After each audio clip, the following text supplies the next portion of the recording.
കുഞ്ഞെ, യേശുവിനോട് പറയുന്നതെന്നറിയോ? നിന്റെ വീട്ടിലെ ശാപം ഇപ്പൊ പൊട്ടാൻ പോവാ. നീ ഒരു അത്ഭുതമായിട്ട് മാറാൻ പോവാ. മൂക്കൂത്തി വന്ന് നിന്നെ കണ്ടപ്പോൾ യേശു എന്നോട് പറഞ്ഞു, നിന്റെ വീട്ടിലേക്ക് ഒരു ദൈവശക്തി ഇറങ്ങി വ്യാപരിക്കാൻ പോവാ. കർത്താവിനോട് ഇന്ന് രാവിലെ പറയുന്നേ, നിന്റെ അമ്മയെ ദൈവം എഴുന്നേൽപ്പിക്കാൻ പോവാ കേട്ടോ. നിന്റെ അമ്മയുടെ മേൽ ദൈവത്തിന്റെ സൗഖ്യം ഉണ്ടാകാൻ പോവാ. മോളെ എന്നെ നോക്ക്, കർത്താവിനോട് പറയുന്നതെന്നറിയോ?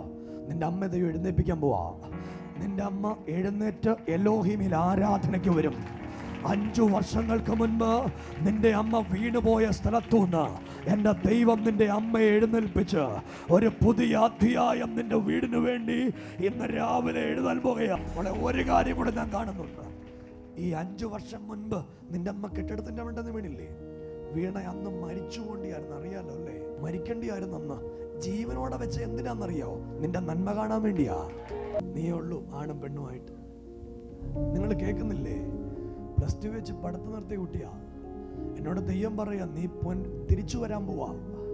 നിന്റെ യൗവനം കഴുകനെ പോലെ പുതുകി വരും. ദൈവം നിന്റെ വീട്ടിൽ പുതിയൊരു അധ്യായം എഴുതി ചേർക്കും. അതിനുവേണ്ടിയുള്ള ദൈവത്തിന്റെ പദ്ധതികൾ നിന്റെ കൂടാരത്തിനകത്തുനിന്ന് രാവിലെ വ്യാപരിക്കാൻ പോവാ. ഒന്നുമില്ല സ്വന്തമായിട്ട്, അധ്വാനം മാത്രമേ ഉള്ളൂ. ദൈവം യേശു എന്നോട് പറയുക, ചേട്ടന് വേണ്ടത് ഒരു പുതിയ വഴി തുറന്നു വരാൻ പോവാ. നിനക്ക് 5 സെന്റ് വീടും 5 സെന്റ് സ്ഥലവും ഒരു വീടും ദൈവം വെച്ച് തരാൻ പോവാ. ഒരാൾ വിരിച്ചു വരുത്തി. ഇങ്ങോട്ട് നോക്ക്, ഇന്ന് തൊട്ട് യേശുവിന് വേണ്ടി ജീവിക്കണം. ജീവിക്കുമല്ലോ അല്ലേ? നിങ്ങൾക്കൊരു വീട് ദൈവം തരും. 2, ഇനിയുമുള്ള ആയുസ് മുഴുവൻ ദൈവത്തിന് വേണ്ടി ജീവിക്കണം.